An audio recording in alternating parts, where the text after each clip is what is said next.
안녕하세요. 파산관제인 홍현필 변호사입니다. 네, 오늘은 채무자의 임야, 공유지분 임야를 친족이 매수해서 환가에 성공한 관제인의 사례를 한번 소개해 보겠습니다. 채무자는 배우자와 함께 파산 신청을 했습니다. 그래서 이분은 자녀들도 많고 재산이 좀 있어서 배우자 및 자녀들 명의 은닉재산은 없었습니다. 배우자의 사업상 보증채무가 대부분이고 이걸 상당히 좀 심도 있게 조사를 했습니다. 배우자는 재산이 전혀 없고 채무자는 과거에 전라북도 전주에 임야를 보유하고 있었으나 사행위 소송 패소로 원상회복을 청구당해 불가피하게 매각해야 할 사안이었습니다. 이미 채권자가 소송에서 이겨서 원상회복이 된 부동산이지만 그 채권자도 이게 지금 전주에 위치한 부동산 공유 지분인데 거의 아마 매각이 불가능할 정도로 좀 공유자들이 많다 보니까 쉽게 매각을 못해서 결국은 파산관제인이 매각을 하게 된 겁니다. 그래서 이제 관제인은 이럴 때 뭐 지인들을 잘 설득하고 이제 하는 수밖에 없겠죠. 그다음에 자녀 명의로 변경한 보험 환급금은 비교적 좀 쉽게 환가가 됩니다. 그래서 이제 6개월 만에 종결을 하였습니다. 이 당시에 보험 해약 환급금 이제 물 포함해서 뭐 현금 기준으로 면제 재산이 900만 원이었거든요. 보험금은 900만 원 이하는 질병이 존재하거나 고령인 경우에는 사회보장적 측면을 고려하여 환가 포기를 합니다. 그 이상의 고액 환급금이 존재하는 경우에는 은닉 변경하는 경우가 많으므로 변경 시점을 파악하여 적절한 금액을 이제 환수를 합니다. 당시에 이제 보니까 삼성생명 및 삼성화재는 변경 시점을 명확하게 확인을 해줍니다. 그래서 삼성생명하고 삼성화재는 그 보험 변경 여부를 명확하게 알 수 있기 때문에 괜찮은데 다른 회사들은 그거를 확인서를 발급을 안 해줍니다. 그냥 내부적으로는 자기네가 이렇게 모니터해서 보고는 알려는 주는데 이상하게 그 변경하는 거를 그 관제인도 공적기관인데 법원에다가도 안 해주더라고요. 이거를 뭐 사실조회는 모르겠습니다만 그 채무자한테 창구에 가서 좀 해달라고 하면은 그 인쇄가 안 된다는 등 그런 제도가 없다는 등 이거는 좀 삼성하고 다른 회사가 좀 차이점이 있는 것 같습니다. 채무자는 중국에 투자한 사업 실패의 전형으로 중국 사업에 특별히 은닉한 정황이 없고 오히려 투자 실패가 대부분입니다. 왜냐하면 2007년경 중국의 신노동법 및 인건비 상승 등으로 그 중국에서 들어갔던 분들이 많이 손해를 봤죠. 저도 이제 중국과 관련된 사건을 가끔 해봤습니다. 해봤지만 이 사안에서도 과연 채무자가 중국 어디 도시에 이 당시 업종이 섬유입니다. 자기는 이제 자산 다 압류당하고 공장도 폐쇄됐다는데 결국 이제 그 중국어 관련 서류를 줄 거예요. 그래서 이제 그 자료를 갖고 오면 요즘 이제 번역이 그렇게 비싸지 않기 때문에 전문 번역 기관에 맡겨서 그거를 법원에다가 이 사람의 어떤 부도 상황이라든가 중국에서 좋지 않은 상황을 그 자료로 제출할 수가 있습니다. 그런 방식으로. 여기서 이제 좀 막내 아들이 재산 형성 경위에 대해서 좀 소명이 불투명하거나 채무자가 아마 잔존 재산을 약간 은닉했을 가능성도 있습니다만 이때 이제 결혼을 하거든요. 그래서 결혼 과정에서 증여한 것, 아들 결혼하는데 뭐 몇천만 원 정도를 도와주죠. 그걸 어떻게 뭐 부당한 증여라 그래서 뺏기는 좀 힘들죠. 뭐 예를 들어서 아들이 아무것도 안 한다. 아니면 뭐 충분히 사업을 하고 있다든지 그런 게 아니라 이건 결혼 과정에서 증여한 것으로 보여졌기 때문에 환가하는 것은 좀 가혹하다고 판단해서 넘어갔습니다.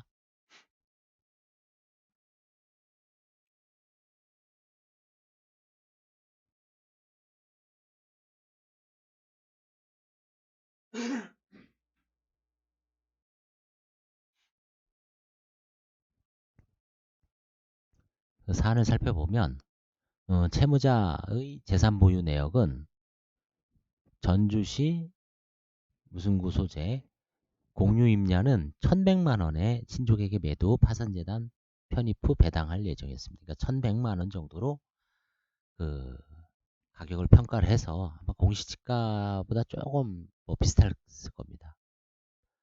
그 다음에 이제 보험금도 면제재산을 초과하는 범위 내의 재산은 일부 한가에 이제 파산재단에 편입을 했습니다.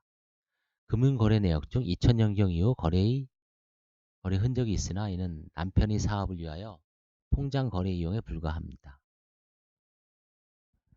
자, 채무자 배우자의 국내 및 중국 내 사업의 운영 사항 및 국내 재산 존재 여부.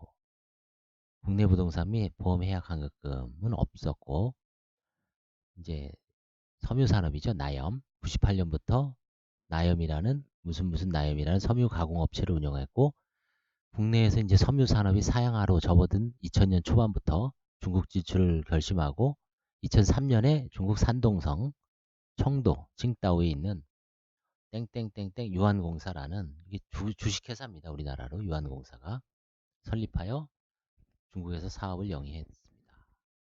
그래서 이제 이 법인 나염 금융거래 내역서를 분석한 결과 2001년부터 2005년까지 거래 내역은 대체로 거래업체의 거래 대금입니다.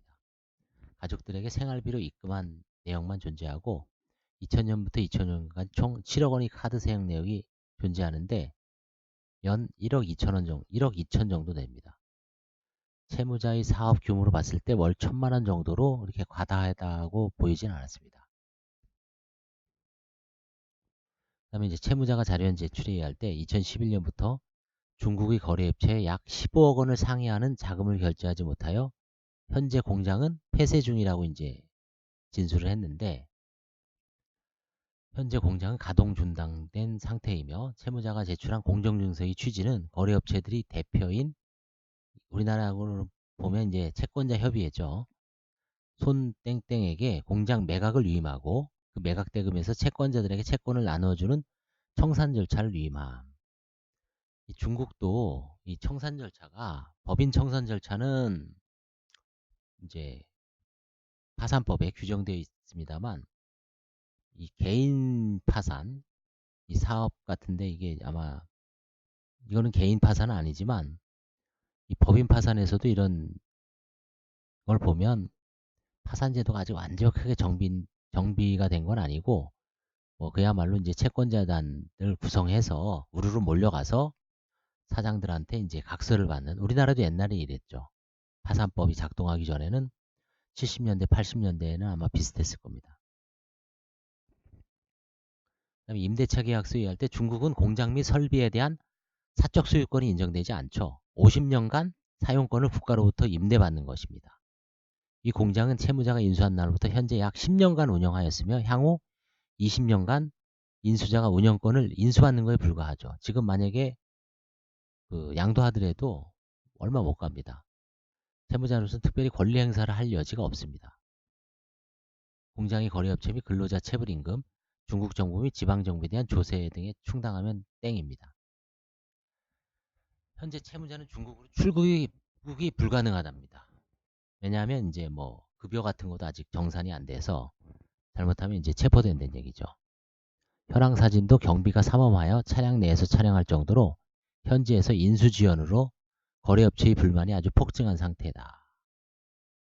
한편 중국은 법원을 통하여 법정관리제도가 미비하여 사실상 채권자 협의회 내지 채권단들이 공장을 점거 폐쇄한 상태에서 통상 브로커가 중간에 나서서 매수자를 물색하는 방식을 취하므로 기존의 경영자 입장에서는 법적 혹은 사실적 두려움, 출국 금지, 현재 억류, 국내에서 중국이 지인들을 통하여 그냥 소식만 듣고 있습니다. 이때 아마 이 사진도 누가 아마 몰래 가서 지인들한테 부탁을 해서 찍어서 전송한 거를 출력을 해서 제출한 겁니다.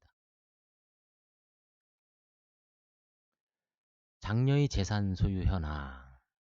안산에 이제 뭐 30평대 아파트를 2000년 9월 14일부터 배우자 사이와 공유 취득했습니다. 결혼과 동시에 취득한 걸로 봤을 때 시댁에서 이제 구입 자금을 좀 마련해 준 것 같습니다. 그 다음에 이제 친정에서 도와줬다 하더라도 2000년경이면 지금부터 10년 전이죠. 10년 전에 파산을 예상하고 자금을 장녀에게 증여했다고 보기엔 무리죠. 12년이 지나서 이 부인 대상으로 삼아 한수하는 것도 법적으로는 불가능합니다. 그 당시엔 채무 초과가 아니었기 때문에. 이 부동산은 이제 매도 후 뭐 비슷한 평수로 아니 좀 넓혔죠. 4, 50평대로. 그 다음에 이제 뭐 근저당 추가 대출 받고 이런 걸로 봤을 때는 뭐 장녀 부부의 그걸로 보입니다. 2012년 취득한 렉서스도 마찬가지고요. 그 다음에 이제 둘째 딸 하땡땡. 둘째 딸은 아직 미혼이었는지 국내 부동산 취득 및 보유 현황 없습니다. 현재 해외 체류 중입니다. 2010년 캐나다 토론토로 취업 이민 가서 어떤 호텔에서 회사에 재직하고 있습니다. 해약 환급금 228만 원만 존재합니다. 전형적인 이제 캐리어를 쌓고 있는 직장 여성으로 보입니다. 3녀 국내 부동산 취득 및 보유 현황 없음. 2006년 취득한 그랜저 차량. 뭐 그랜저가 뭐 그 당시엔 고급 차량일 수는 있지만 이제 채무자도 이 셋째 딸도 조카가 운영하는 나염에 취업하여 연 1,800에서 2천만 원 소득을 올리고 있었습니다. 아마 이게 조카도 아마 이쪽 업종에 그 일을 하는 것 같습니다. 그래서 동종 업종에 이게 뭐 물론 채무자가 위장한 회사일 여지도 있지만 실제 이제 사람 손이 필요하니까 이 셋째 딸은 취업을 해서 근무하고 있는 것 같습니다. 2012년 인출한 4천만 원은 근로소득을 모아서 형성한 재단으로 판단된다. 약 6년간 근무했으면 뭐 4천만 원 정도는 모을 수 있겠었겠죠. 그 다음에 이제 막내 아들.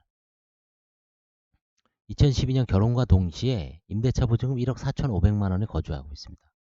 연봉은 이제 들어간 지 얼마가 안 돼요. 4,250만 원뿐이 안 돼. 그러니까 이 1억 4,500을 연봉 뭐 다 모아봐야 안 되죠. 결국은 처가에서 좀 보태줬을 가능성도 있죠.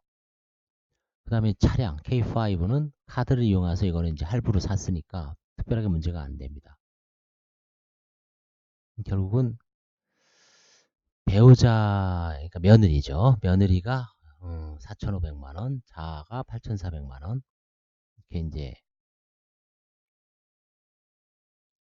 그 자금 조달을 쭉 보니까 정기적금 해지, 예금, 정기 예금 해지, 예금 해지, 결혼식 축의금. 그래서 결국은 이것저것 싹 모아서 뭐 마련한 것 같습니다. 여기에 아마 채무자 부부가 일부 한 뭐 몇천만 원 보태줄 수도 있다고 봐요. 뭐 예를 들어서 한 3, 4천? 4, 5천? 졸업하고 불가능하죠. 그 다음에 뭐 만약에 1억을 보태준다 한들 이걸 과연 할 수 있을 것인가. 그래서 참 처가 쪽에서도 일부 보태서 아마 마련한 걸로 봤습니다. 그래서 이 사안에서는 이제 그 중요한 게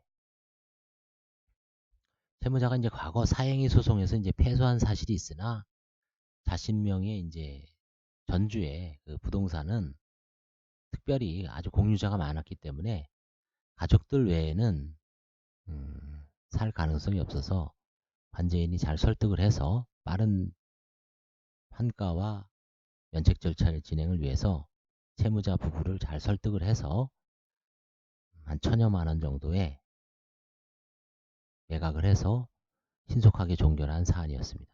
감사합니다.